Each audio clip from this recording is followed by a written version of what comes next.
الرسول صلى الله عليه وسلم خط أحمر بالنسبة لنا جميعا، نحن المسلمون، نحن المصريون جميعا نرفض أي نوع من أنواع التعدي أو الإساءة إلى رسولنا محمد صلى الله عليه وسلم الذي نفديه كلنا بكل أرواحنا ومهجات قلوبنا. لا نقبل أبدا ونعادي من يعتدي أو يتعدى بالقول أو الفعل أو اللفظ على رسولنا صلى الله عليه وسلم. هذا أمر مرفوض من كل المسلمين ومن كل المصريين، وأنا أعبر عن الشعب المصري كله، وأدين وأتصدى لكل من يحاول أو من يتكلم أو من يفعل أو من يمارس أي نوع من أنواع الإساءة إلى رسولنا محمد صلى الله عليه وسلم أو إلى أي من مقدساتنا الإسلامية. ونقول لهؤلاء العابثين الذين يريدون إشعال الفتن وتأجيج الصراعات بين الشعوب: لن تفلحوا ولن يكون لكم مكان على هذه الأرض.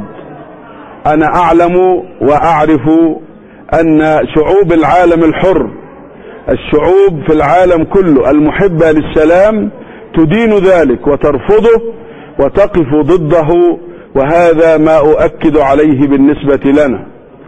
وفي ذات الوقت نعلم جميعا أن حرمة النفس وقتل الأبرياء والعدوان على الإنسان، عموم الإنسان، هذا يرفضه الإسلام ونرفضه جميعا.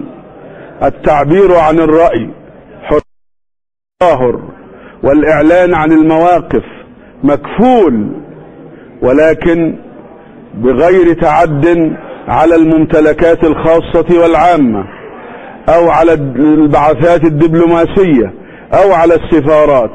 من واجبنا نحن ومن صميم ديننا أن نحمي ضيوفنا وأن نحمي من يأتي إلينا من خارج أوطاننا، وأن نحمي أماكن إقامتهم وأعمالهم، وهذا واجب علينا جميعا.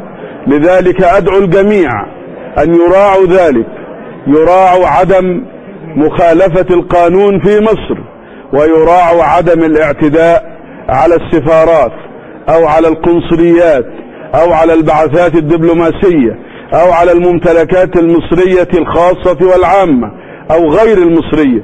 وهذا ما أعرف جيدا أن الشعب المصري الواعي لا يفعله، وأن هؤلاء الذين يقومون بالعدوان على السفارات لا يمثلون أحدا منا، وإنما لا بد من أن نتعاون جميعا في الإعلان عن الرأي مع الحفاظ على مبادئنا وعلى وسائلنا السلمية الصحيحة التي يتفق معنا العالم كله عليها.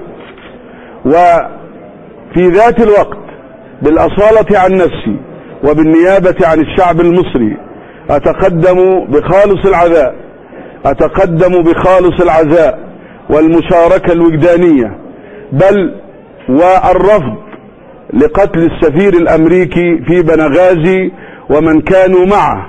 هذا فعل نرفضه ويرفضه الإسلام، وإن حرمة النفس عند الله أكبر من حرمة الكعبة، كما علمنا رسولنا صلى الله عليه وسلم، الذي ندافع عنه وندافع وندفع ونعادي كل من يتعرض له بسوء أيا من كان موطنه أو مكانه.